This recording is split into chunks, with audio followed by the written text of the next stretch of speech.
بسم اللہ الرحمن الرحیم۔ عزیز طلباء، آج ہم شرح ملا جامی سبق نمبر 20 شروع کر رہے ہیں۔ اس سبق میں ہم توابع کی اقسام میں سے حرف عطف کی تعریف پر وارد ہونے والے اعتراض۔ حرف عطف کی تعریف ہم نے کی تھی، تابع مقصود بالنسبت مع متبوعہ۔ بعض حضرات نے اس پر اعتراض کیا کہ اختصار کے ساتھ تابع یتوسط بینہ و بین معطوفہ حرف العطف سے اس کی تعریف کرنا چاہیے تھا۔ سبق نمبر 19 میں اس کی تفصیل ہم نے پڑھی، اس کا جواب بھی پڑھا۔ آج کے اس سبق میں مصنف علیہ الرحمہ مصنف کی ایک بات نقل فرمائیں گے جو مصنف سے منقول ہے، یعنی شرح ملا جامی کے جو اصل متن ہے اس کے مصنف سے جو بات منقول ہے اس بات کو ذکر فرمائیں گے،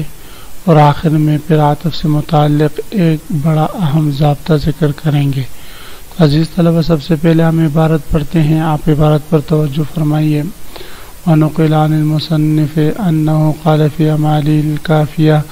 إِنَّ الْعَاقِلَ فِي مِثْلِ جَاءَنِي زَيْدٌ الْعَالِمُ وَالْعَاقِلُ تابع يتوسط بينه وبين متبوعه أحد الحروف العشرة وليس بعطف على التحقيق، وإنما هو باق على ما كان عليه في الوصفية، وإنما حسن دخول العاطف لنوع من الشبهة بالمعطوف لما بينهما من التغاير، فلو حد العطف كذلك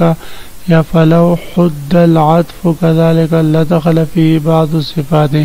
مع أنه ليس بمعطوف، وقال بعض فيه نظر لأن الحروف المتوسطة بينها عاطفة لدلالتها فيها على ما تدل عليه في غيرها من الجمع والترتيب وغير ذلك، ففي جعلها غير عاطفة في الصفات وعاطفة في غيرها ارتكاب أمر بعيد من غير ضرورة داعية إليه، وإذا عطف على الضمير المرفوع إلى المنصوب والمجرور المتصل باردا كان مستترا للمنفصل أكد بمنفصل أولا ثم عطف عليه، وذلك لأن المتصل المرفوع كالجزء مما اتصل به لفظا من حيث إنه متصل لا يجوز انفصاله، ومعنى من حيث إنه فاعل والفاعل كالجزء من الفعل، فلا عطف عليه بلا تأكيد كان كما لو عطف على بعض حروف الكلمة فأكد أولا بمنفصل لأنه بذلك يظهر أن ذلك المتصل وإن كان كالجزء منفصل من حيث الحقيقة بدليل جواز إفراده مما اتصل به بتأكيده، فيحصل له نوع استقلال، ولا يجوز أن يكون العطف على هذا التأكيد لأن المعطوف في حكم المعطوف عليه، فكان يلزم أن يكون هذا المعطوف إذن تأكيدا وهو باطل۔ ونقل عن المصنف أنه قال في أمالی الکافیہ، امالی کافیہ میں مصنف علیہ الرحمہ سے یہ بات نقل کی گئی ہے کہ جاءنی زید العالم والعاقل میں عالم اور عاقل جیسی مثالوں میں یہ جو عاقل ہے کہ اس کے اور ما قبل والے اسم کے درمیان حرف عطف آیا ہے، یہ ایسا تابع ہے کہ اس کے اور مطبوع کے درمیان حروف عاطفہ میں سے ایک حرف عطف آیا ہے، حالانکہ یہ تو تحقیق کے مطابق حرف عطف نہیں ہے۔ تو مصنف علیہ الرحمہ سے یہ بات نقل کی ہے کہ باوجود یہ کہ حرف عطف ان دو اسماء کے درمیان موجود ہیں، لیکن حقیقتاً یہ عطف نہیں ہوا کرتا۔ لفظوں میں اگرچہ یہ عطف ہے لیکن حقیقی طور پر یہ عطف نہیں۔ وجہ یہ کہ حقیقتاً تو یہ صفت واقع ہے اور صفت اپنے مطبوع کے ساتھ مقصود بالنسبہ نہیں ہوتا، جبکہ عطف کی تعریف میں ہم نے پڑھا کہ وہ اپنے مطبوع کے ساتھ مقصود بالنسبت ہوا کرتا ہے۔ تو اس لیے مصنف علیہ الرحمہ فرما رہے کہ یہ حقیقتاً عطف نہیں۔ ونقل عن المصنف، اور مصنف علیہ الرحمہ سے یہ بات نقل کی گئی ہے انہو قال فی امالی الکافیہ، کہ انہوں نے امالی کافیہ میں کہا، امالی یعنی کافی کی جو کافی انہیں لکھوائی وہ، ان العاقل فی مثل جاءنی زید العالم والعاقل جاءنی زید العالم والعاقل میں العاقل جو ہے تابع یتوسط بینہ و بین مطبوعی، ایسا تابع ہے کہ اس کے اور اس کے مطبوع کے درمیان احد الحروف العشرۃ 10 حروف میں سے ایک حرف یعنی وہ آیا ہے، ولیس بعطف علی التحقیق، لیکن حقیقتاً یہ عطف نہیں یعنی معطوف نہیں ہے، یہ صفت ہی ہے۔ وانما هو باق ما كان علیہ فی الوصفیۃ، اور یہ حقیقتاً اپنے وصفی معنی ہی پر قائم ہے، یعنی وصفیت اس سے ادھر ادھر نہیں گئی۔ وانما حسن دخول العاطف لنوع من الشبهة بالمعطوف، اب اعتراض ہوگا بھئی کہ آپ نے کہا کہ یہ حقیقتاً عاطف نہیں ہے، صفت ہی ہے، اور تو پھر حروف عاطفہ اس موصوف صفت کے درمیان کیوں داخل کرتے ہیں؟ تو مصنف علیہ الرحمہ اس شبہ کا جواب دے رہے ہیں کہ حروف عاطفہ موصوف صفت کے درمیان لانے کی وجہ وہ یہ ہے کہ صفت کو عاطف کے ساتھ یعنی معطوف کے ساتھ کچھ مشابہت پائی جاتی ہے، اور وہ مشابہت جو ہے وہ تغایر کی ہے۔ کس کی مشابہت ہے بھئی؟ تغایر کی مشابہت ہیں، یعنی دونوں میں لفظاً اور معناً جو ہے وہ تغایر پایا جاتا ہے۔ لفظاً تو تغایر اس طرح ہے کہ عاقل لفظ زید کے بالکل مغایر ہے، اور معناً اس طرح کہ زید کے معنی حیوان ناطق ما تشخص کے ہیں، اور عاقل کے معنی ذات متصفہ بالعقل کے، مگر چونکہ ذات متصفہ بالعقل میں یہ احتمال ہے کہ وہ ذات زید ہو، لہذا عاقل کو اس کی مناسبت کر دیا گیا، جیسے کہ معطوف علیہ میں باوجود مغایرت کے بوجہ جو ہے آخر کے ان کو آپس میں مناسبت ہوتی ہے، اور اسی مناسبت کی وجہ سے اس پر حرف عطف داخل ہوتا ہے۔ تو اسی وجہ سے مصنف علیہ رحمہ فرما رہے ہیں کہ بوجہ تغایر کے میں مشابہت کی یہ ایک دوسرے کے ساتھ کیا ہو جاتے ہیں بھئی مشابہ ہو جاتے ہیں۔ تو جس طرح موصوف صفت میں مغایرت ہوتی ہے لفظاً اور معناً، اسی طرح معطوف علیہ میں بھی مغایرت ہوتی ہے، لیکن کسی خاص مناسبت کی وجہ سے ان کو ملایا جاتا ہے۔ تو مصنف علیہ رحمہ فرما رہے ہیں وَإِنَّمَا هُوَ بَاقٍ مَا كَانَ عَلَيْهِ فِي الْوَصْفِيَّةِ وَإِنَّمَا حَسُنَ دُخُولُ الْعَاطِفِ، حرف عاطف کا داخل کرنا بہتر ہے موصوف صفت کے درمیان نوع من الشبہۃ بالمعطوف، بوجہ معطوف سے مشابہت رکھنے کے، لما بینہما من التغایر، کیونکہ ان دونوں میں درمیان تغایر ہیں۔ فلو حد العطف كذلك لدخل فی بعض الصفات مع انه ليس بمعطوف۔ اب مصنف علیہ رحمہ فرما رہے کہ آپ نے جو عطف کی تعریف کی ہے کہ یتوسط بینہ و بین المعطوف بینہ و بین مطبوعہ حروف العطف، اگر ہم عطف کی تعریف کریں اور اس سے اگر عطف کی تعریف کی جائیں تو بعض صفات جو ہے وہ بھی عطف کی تعریف میں داخل ہو جائیں گی، اور یہ بات ٹھیک نہیں۔ فلو حد العطف، اگر عطف کی تعریف کی کذالک اسی طرح جیسے آپ نے کہا لدخل فیہ، تو داخل ہو جائے گی اس تعریف میں بعض صفات مع انه ليس بمعطوف، باوجود کہ وہ معطوف نہیں۔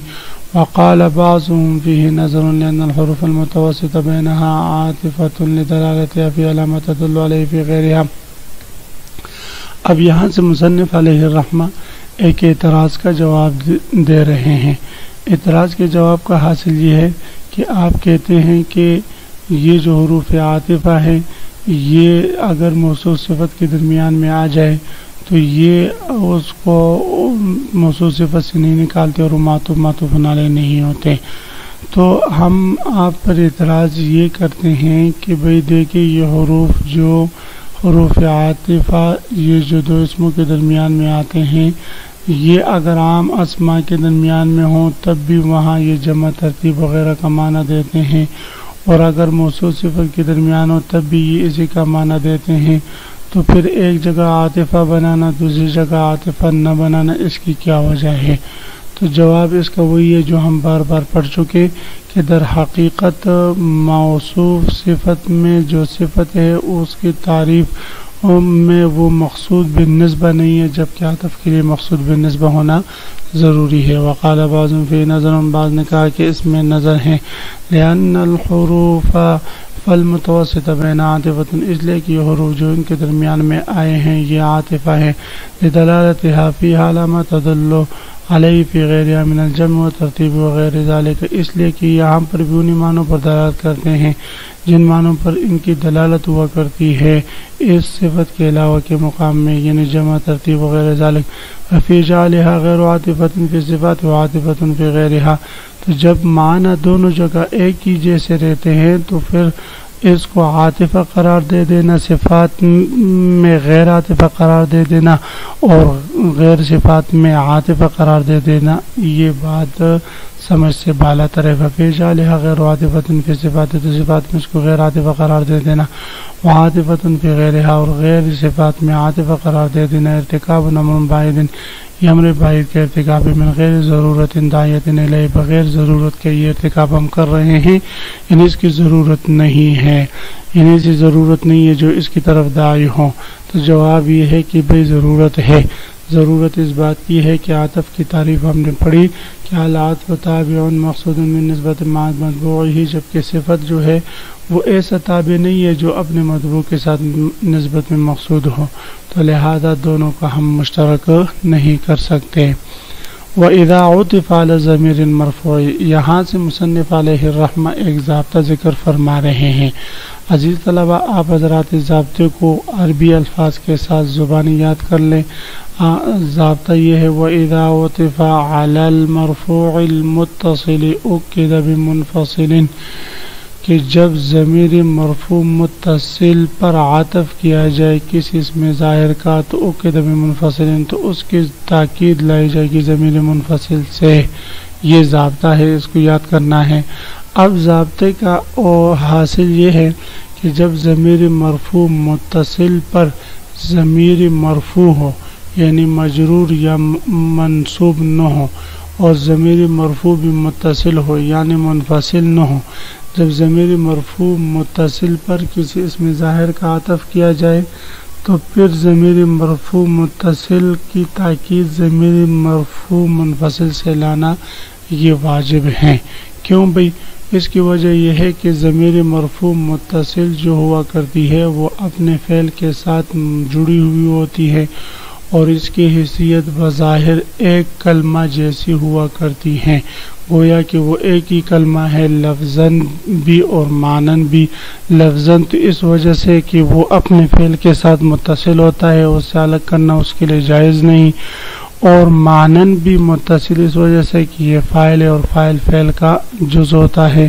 تو جب اتصال لفظاً اور معناً ہے تو اس ضمیر مرفوع متصل پر اسم ظاہر کا عطف کرنا پھر جائز نہ ہوگا، وگرنہ پھر یہ لازم آئے گا کہ یہاں پر یہ جو ہے اس نے عطف کیا ہے کلمے کے بعض حروف پر، اور بعض حروف پر عطف کرنا، بعض پر عطف کرنا یہ ٹھیک نہیں ہے۔ تو اس لیے مصنف علیہ رحمہ فرما رہے ہیں کہ جب آپ ضمیر مرفوع متصل پر عطف کریں تو وہاں پر ضمیر مرفوع منفصل سے اس کی تاکید لائیں تاکہ اس ضمیر مرفوع متصل کی جو مستقل حیثیت ہے وہ استقلال ظاہر ہوں۔ وَإِذَا عُطِفَ عَلَى الضَّمِيرِ الْمَرْفُوعِ، جب ضمیر مرفوع پر عطف کیا جائے للمنصوب والمجرور، ضمیر منصوب اور مجرور پر نہیں، صرف مرفوع پر، ایسے مرفوع المتصل ہے جو متصل ہو، بارزن کا نہ مستترن، چاہے وہ بارز ہو یا مستتر ہو، للمنفصل لیکن منفصل پر، اُکِّدَ بِمُنْفَصِلٍ، تو اس کی تاکید لائی جائے گی ضمیر منفصل سے اولاً پہلے، ثم عطف علیہ پھر کسی اسم ظاہر کو اس پر عطف کیا جائے گا۔ وذلك لأن المتصل المرفوع كالجزء مما اتصل به، اس کی وجہ ہے کہ ضمیر مرفوع متصل اپنے ماقبل فعل کے ساتھ اتصال میں اس کی جز کی طرح ہوتا ہے، لفظاً بھی من حیث انه متصل، لفظاً تو اس وجہ سے کہ اس کے ساتھ متصل ہے، لا يجوز انفصال، اسے الگ کرنا اس کے لیے جائز نہیں، ومعنن اور معنن بھی من حیث انه فاعل، اس سے کہ وہ فاعل ہے، والفاعل كالجزء من الفعل، اور فاعل جو ہے وہ فعل سے جز کی مانند ہوتا ہے، فلو عطف علیہ بلا تاکید، پس اگر اس پر عطف کیا گیا بغیر تاکید کے، کانا کمال عطف علی بعض حروف الکلمات، تو یہ اس طرح ہوگا گویا کہ اس نے کلمے کے بعض حروف پر عطف کیا اور یہ ٹھیک نہیں۔ فأُكِّدَ اولا، تو اس وجہ سے ضمیر مرفوع متصل کی پھر تاکید لائی جائے گی ضمیر منفصل سے، لأنه بذلك، اس لیے کہ اس تاکید سے یہ ضرور یہ بات ظاہر ہو جائے گی کہ ان ذلك المتصلہ، کہ یہ ضمیر مرفوع متصل وان کان کالجزء، اگرچہ کلمے کے جز کی طرح ہے، منفصل من حیث الحقیقت، یہ حقیقتا منفصل ہے، بدلیل جواز افرادہ مما اتصل به بتاکیدہ، اس دلیل کے ساتھ کہ اس کا منفرد طور پر صرف اسی کا پورے کا نہیں جو ہے تاکید لانا جو ہے یہ جائز ہے۔ فیحصل له نوع استقلال، تو اس ضمیر مرفوع منفصل سے تاکید لانے کی صورت میں ضمیر مرفوع متصل کو ایک مستقل حیثیت حاصل ہو جائے گی۔ عزیز طلبہ، اسی کے ساتھ آج کے سبق کا اختتام ہوا۔ آج کے سبق میں ہم نے سب سے پہلے مصنف کے تعریف پر وارد ہونے والے اعتراض کا جواب دیا، اور اس کے بعد پھر ہم نے ضابطہ پڑھا ہوا اذا عطف المرفوع المتصل اُكِّدَ بمنفصل۔ تو عزیز طلبہ، آپ ضابطوں کو یاد کریں، سمجھیں۔ ہم سب کا حامی و ناصر و آمین، وآخر دعوانا ان الحمد للہ رب العالمین۔